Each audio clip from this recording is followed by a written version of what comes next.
Hey, welcome to Dan's Model Works, and we're doing a review. I haven't done a review in quite some time, but it is late on a Friday night. I would normally be at work on a Friday night, but I spent half the day at the hospital having them explode a kidney stone.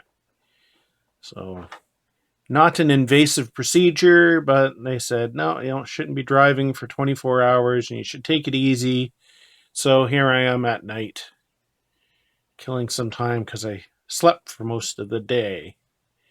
So I haven't done a whole lot of modeling this week. I haven't done any, actually. And I cannot see me getting the corporate flyers done before next weekend. So I thought I wanted to do a review on this kit anyway. So I've basically moved this forward, got the review done, so I can share this cool kit with you. So what do I have here for you today? This is a Carvair. It's an ATL-98, which stands for Aviation Traders Limited, which was a company that converted passenger airliners to cargo freighters. And this kit is by Roden, which is from the Ukraine, and it is in 1/144th scale. This kit was another one of these ones that caught me by surprise. I don't know how long it's been out, but I was at my local hobby shop about a month and a half ago, maybe a month ago, I'm not sure, and just looking through the various aircraft kits, I saw this and I was like, what? And it's not because I'd never heard of a Carvair before, but rather I was surprised that anyone ever did a kit of it. There was only ever 21 built, and I suppose, built is probably not the correct term. Converted is a better term, because from here back, they are a used DC-4. Actually, the tail was completely rebuilt as well.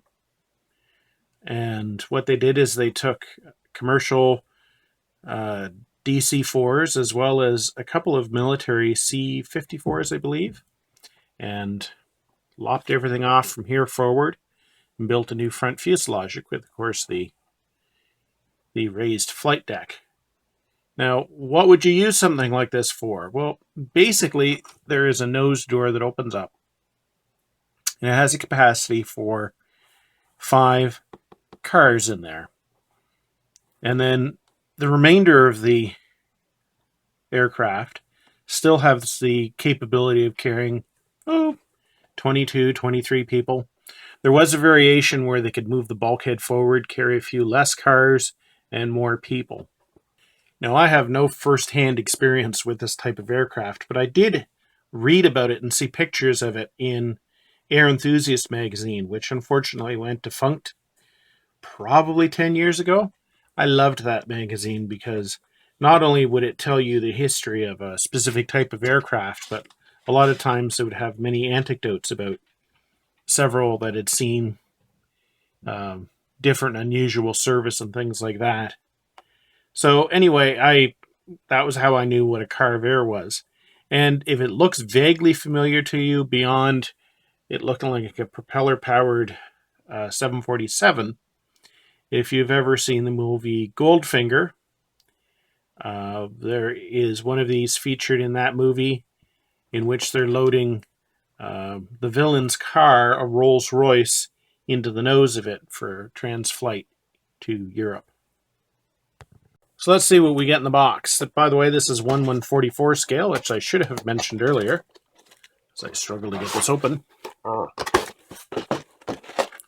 Just had it open a few minutes ago. There we go. And the box itself, you can see it has a potted history on the side in a multitude of languages. On the side here, we have the paint scheme that's included. Now, this is British Air Ferries. This was a company that basically specialized in flying not only passengers to Europe from Britain, but as well as that, their cars. And I guess there was enough of a market for that, for 4 to 5 cars each way. Contents of the box, we have one bag of sprues. We have another bag which contains the instructions and the decals. And we will... You know what? I think we'll look at the instructions first. It appears the instructions are written in 3 languages. We've got English in the center here. And we have some specifications of the real aircraft here. And as usual, I can't turn the page. There we go. Then we've got the usual warnings that you find in any kit. Please don't eat the parts. And we have a sprue map here. So we've got the main parts, a sprue with the wings, and we've got 2 smaller sprues here. Doesn't look like there's anything too complicated here.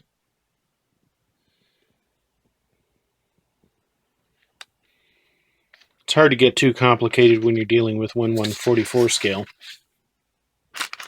You've got the landing gear going together.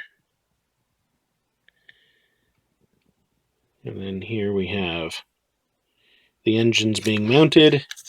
And that's it. That's all for the instructions. And we have the markings are on a separate sheet here. First of all, the windows are all on the decal sheet, which is fine. Nothing really wrong there. They look to be well printed. Let's try to focus in on our Union Jack there. Come on, focus.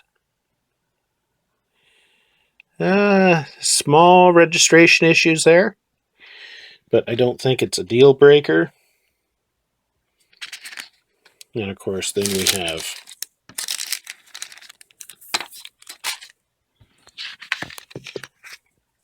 our decal placement sheet.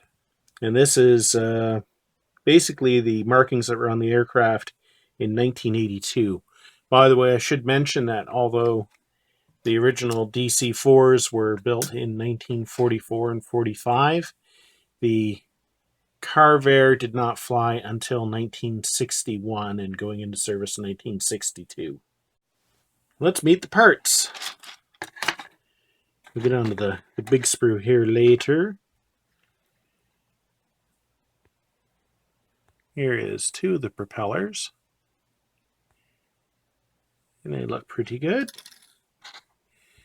Here is the second propeller sprue, giving us a total of 4. This sprue has our horizontal tail feathers and at least some of the landing gear parts. The spoke detail on this wheel is quite nice, and for a 1/144 scale, the parts all seem to be fairly thin. I mean, if we look at the nose gear doors, that looks pretty thin. Here we have, looks like some engine cowlings and some pitot tubes. This part here looks a little rough. But overall, pretty nice looking. I think this is an identical sprue to the last one. Now, these appear to be the engine fronts. Don't know how much detail we would be able to see in 1/144 scale, but as the camera keeps focusing on something else, let's try doing this. That's better. You can tell that there's been an attempt to mold the front of the cylinders on the engines.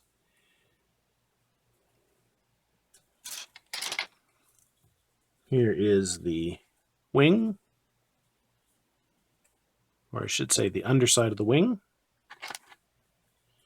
And then we have the upper wing surfaces. So if we just plop them on here, you can see what the wingspan is. Not a huge plane, but as large as most World War II bombers, really. And then, oh, in this separate little plastic bag, we have our cockpit glazing. That doesn't look too bad. And then finally, we have our fuselage. And as you can see, they have not punctured the fuselage for the windows, because the windows are basically printed on the decals.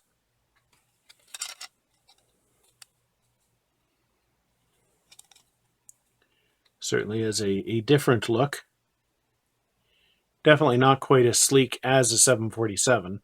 Speaking of a 747, I just so happen to have a fuselage of a 747-8 right here. So you can see that this fellow is probably, I don't know, let's say 40% of the total length of a 747.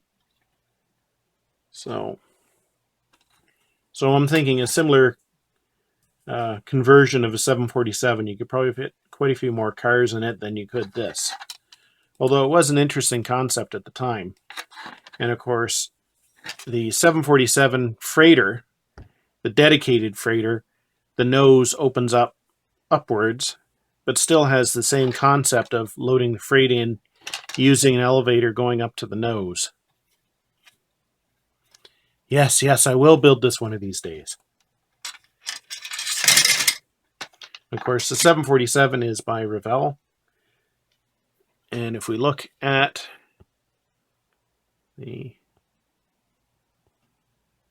fuselage, so try to get a good focus on here, the panel lines are not really heavily scribed, which basically is what you want from 1/144 scale. After all, the scale distance from your eye to the subject in this scale is quite a long ways off. And you have to wonder if in the real aircraft you could really see all of the seams from that distance anyway. So to sum up, this is the ATL, the Aviation Traders Limited ATL-98, which was originally flew from 1961. And the kit is by Roden from the Ukraine. And it looks like it's a cool little kit. And I find I have been accumulating a few of these 1/144 scale kits. Why? I don't know. I guess the subjects are appealing to me. One of these days I will get around to building one, maybe sooner than you think. Maybe it will be later than you think. Maybe I don't even know at all. But there you are. I hope you enjoyed this review, and until next time, just keep on modeling.